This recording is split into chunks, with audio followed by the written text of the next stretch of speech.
प्रिय विद्यार्थियों, विषय कोड ME 205 मशीन ड्राइविंग में हम कैम प्रोफाइल पढ़ रहे हैं। तो आज इस पीरियड में हम पढ़ेंगे डिस्प्लेसमेंट डायग्राम कैसे बनाया जाता है। तो थोड़ा सा इंट्रोडक्शन देने आपको, डिस्प्लेसमेंट डायग्राम क्या है, फॉलोवर किस पर्टिकुलर पोजीशन में क्या स्टेटस रखता है वो दिखाने के लिए हम डिस्प्लेसमेंट डायग्राम बनाते हैं। तो जैसा भी क्वेश्चन में दिया होगा उसके अकॉर्डिंग डिस्प्लेसमेंट डायग्राम बनेगा। तो क्वेश्चन में क्या दिया होगा, नंबर 1 दिया होगा राइज, ड्वेल और रिटर्न। क्वेश्चन फॉलोअर जो है कैम रोटेशन के पहले इतने डिग्री तक लिफ्ट होता है, उसके बाद इतने डिग्री तक ड्वेल है और उसके बाद नेक्स्ट इतने डिग्री तक रिटर्न होता है। तो यहाँ ड्वेल समझना है, ड्वेल मीन्स फॉलोअर की कोई गति नहीं हो रही है, फॉलोअर ना तो ऊपर जा रहा है ना नीचे जा रहा है। ड्वेल कब करता है, जब कोई वाल्व या तो हमको खुला रखना है या टोटल बंद रखना है, मीन्स उस समय वाल्व खुलेगा ना बंद होगा। डिस्प्लेसमेंट डायग्राम बनाने के लिए हम स्केल लेंगे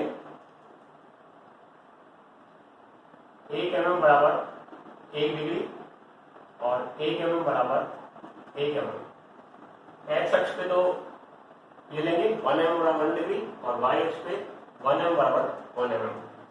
तो जो भी एंगल एक चक्कर में होता है वो होता है 360।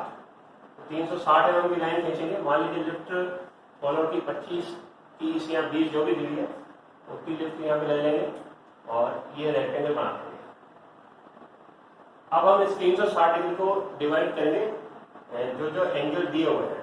मान लीजिए फर्स्ट 90 डिग्री तक लिफ्ट दिया हुआ है, नेक्स्ट 30 डिग्री तक ड्वेल दिया हुआ है, उसके बाद 60 डिग्री तक रिटर्न दिया हुआ है, तो वो हम मार्क कर देंगे। रिमेनिंग एंगल तक ड्वेल दिया हुआ है।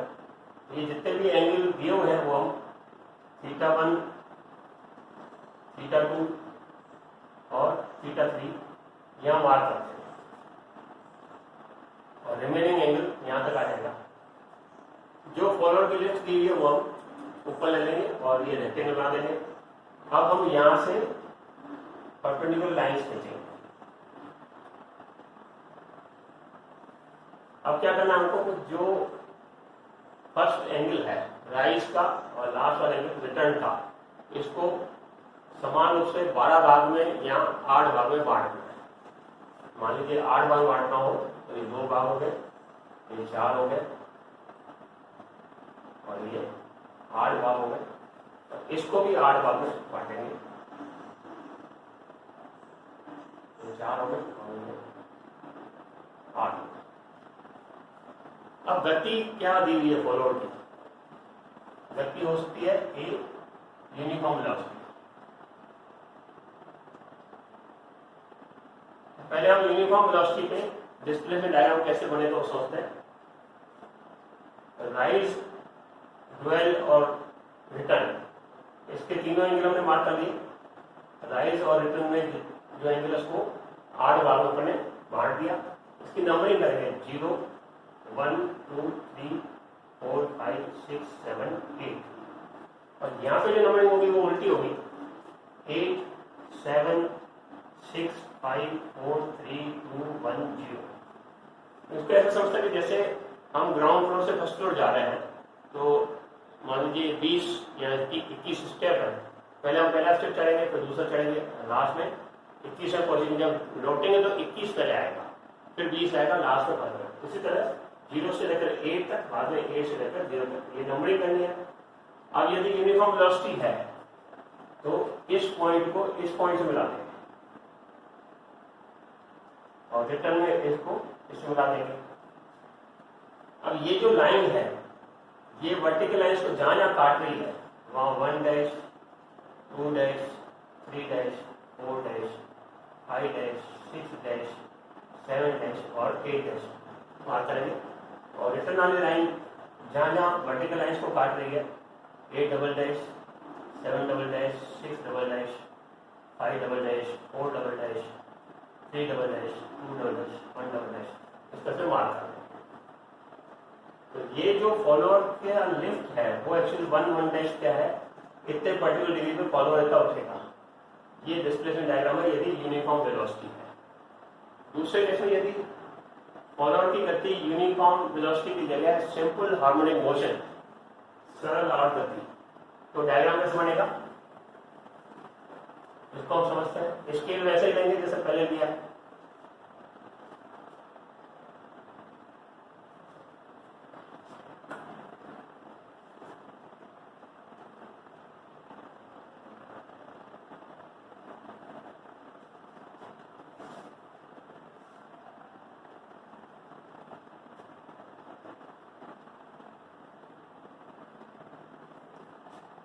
तभी एंगल दिया हुआ है, फर्स्ट एंगल दिया हुआ है, मान लीजिए यहाँ तक, सेकेंड एंगल यहाँ दिया हुआ है, थर्ड एंगल यहाँ तक दिया हुआ है, θ1, θ2 और θ3। यहाँ सेकेंड वर्टिकल लाइन्स नहीं लेंगे जैसे पहले बताया आपको। अब फॉरवर्ड की गति जो है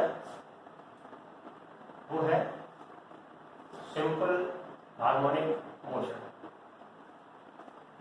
सिंपल हार्मोनिक मोशन के केस में फॉरवर्ड का डिस्प्लेसमेंट डायग्राम कैसे बनेगा,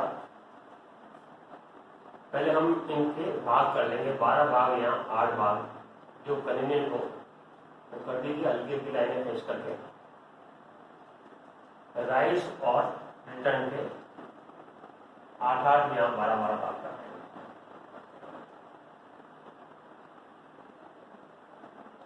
नंबरिंग करेंगे 1 2 3 4 5 6 7 8 और रिटर्न में क्या होगा 8 7 6 5 4 3 2 1 0। अब यदि यूनिफॉर्म वेलोसिटी होती तो हम इस पॉइंट को इससे मिला देते हैं। अब है यूनिफॉर्म वेलोसिटी की जगह सिंपल हार्मोनिक मोशन। उसके समय क्या करेंगे, जो लिफ्ट है उसका मिड पॉइंट निकालेंगे। मिड पॉइंट निकाल करके, और ये मान लीजिए मिड पॉइंट है, ये वाली रेडियस ले लेंगे, इसको सेंटर लेकर के और ये रेडियस लेके एक सेमी सर्कल यहाँ पे ड्रॉ करेंगे।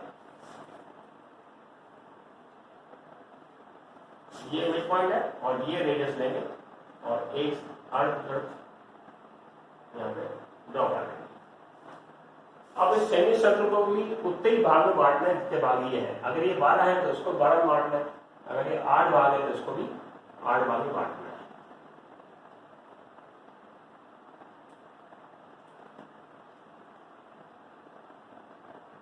इसकी भी नंबरिंग होगी 0 1 2 3 4 5 6 7 8।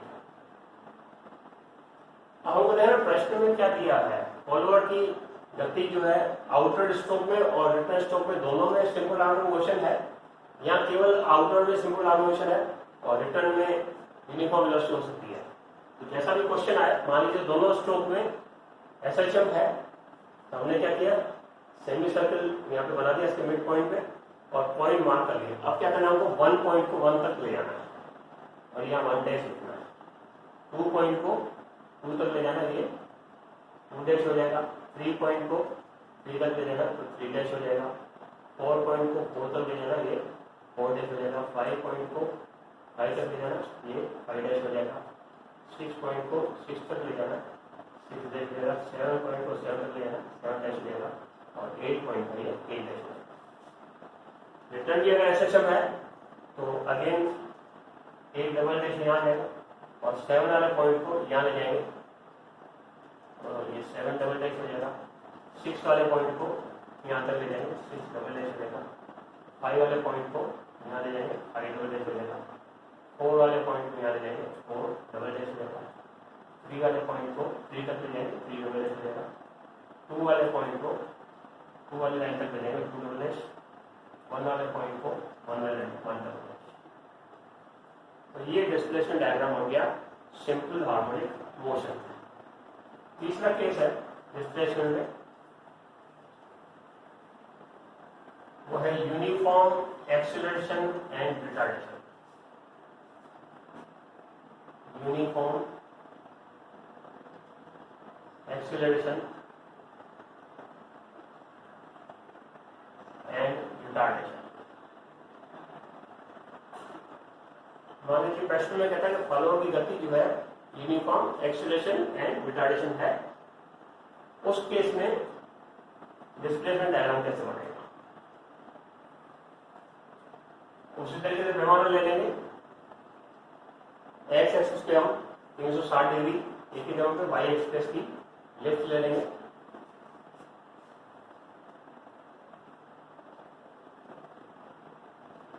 और θ1, θ2 और θ3 जो भी एंगल दिए हुए हैं उस पर वर्टिकल लाइन्स खींच देंगे। ये आ गया θ1, ये θ2 और ये θ3। वापस इनको θ1 और θ3 को 8-8 भाग में बांटेंगे।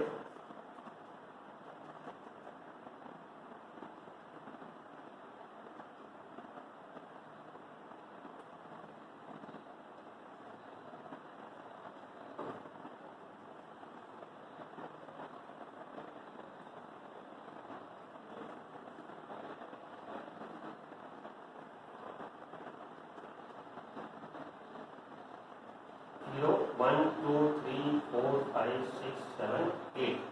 सिमिलरली θ3 को भी 8 भाग में बांट देंगे। अब यदि कहता है कि फॉलोअर का मोशन जो है यूनिफॉर्म एक्सेलरेशन एंड रिटार्डेशन है, तो उसके साथ हमको क्या करना पड़ेगा, जो मिड लाइन है इसकी मिड लाइन को 8 भाग में बांटेंगे। ये मिड लाइन है 4 नंबर वाली, 1 2 3 4, इसको 8 भाग में बांटेंगे। 8 पॉइंट लगा देंगे यहाँ पे। इसके 8 भाग बांटने के बाद पहले पॉइंट को यहाँ से मिलाएंगे, दूसरे को यहाँ से मिलाएंगे, तीसरे को यहाँ से मिलाएंगे, चौथे को यहाँ से मिलाएंगे और इनको यहाँ मिलाएंगे।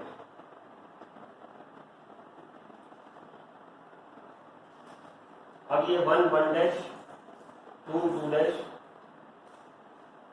3 3 डैश और 4 4 डैश और 5 5 डैश यहाँ आ जाएगा और 6 डैश आ जाएगा यहाँ पे, 7 7 डैश यहाँ आ जाएगा, 8 8। यदि यूनिफॉर्म एक्सेलरेशन रिटार्डेशन है तो इस मध्य रेखा को 8 भाग में बांट करके और पहले 4 भाग इधर और बाद में 4 भाग इधर मिला देंगे, ये गति मिलेगी फॉरवर्ड। तो इस तरह से हमने 3 डिस्प्लेसमेंट डायग्राम समझ लिए। यूनिफॉर्म वेलोसिटी है, सीधी लाइन, सिंपल हार्मोनिक मोशन है तो सेमी सर्कल बना करके उसको ट्रेस करना है, और यूनिफॉर्म एक्सेलरेशन रिटार्डेशन है तो इस तरह से मोशन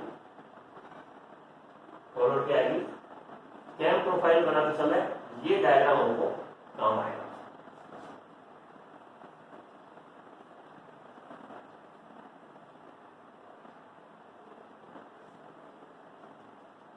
नेक्स्ट पीरियड में हम कैम को बनाना सीखेंगे एक एक्चुअल क्वेश्चन लेकर के।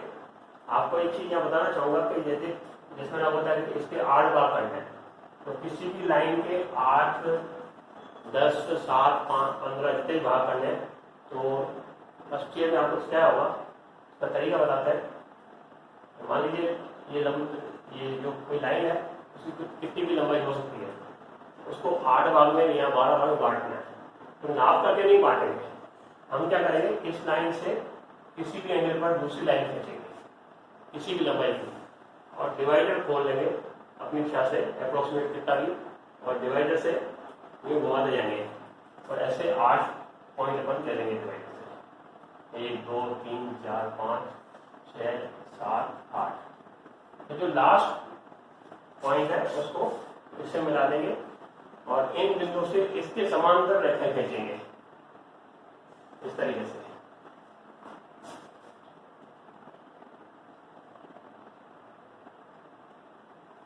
ये सही मेथड है, किसी भी लाइन को 8 10 12 या 15 भाग में कितने भाग बांटना है, तो मेजरमेंट करके नहीं बांटना है, ऐसे करके बांटना है, इससे एक्यूरेट आएगा। अगले टर्न में हम एक कैम का प्रोफाइल एक सवाल लेकर के उसको बनाएंगे। Thank you.